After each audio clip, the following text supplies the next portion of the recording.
मल्ला मोहताज।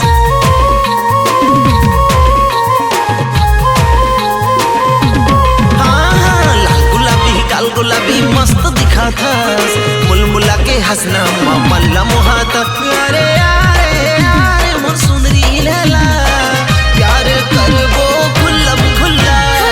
पल्सर वाला बड़ा मस्त दिखा था, रही रही के देखना मल्ला मोहताज।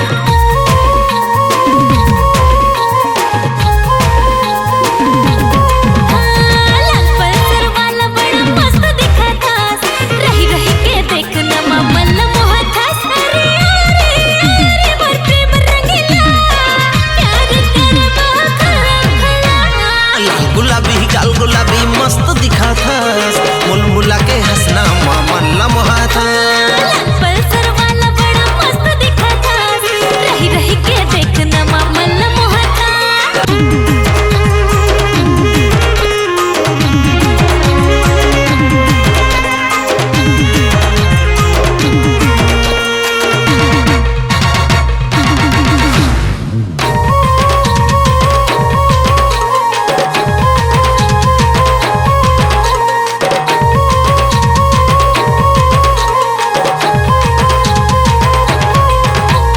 लाल दुपट्टा वाली तह लागे टनाटन, तोर गोड़ के पैरी है बाज छमा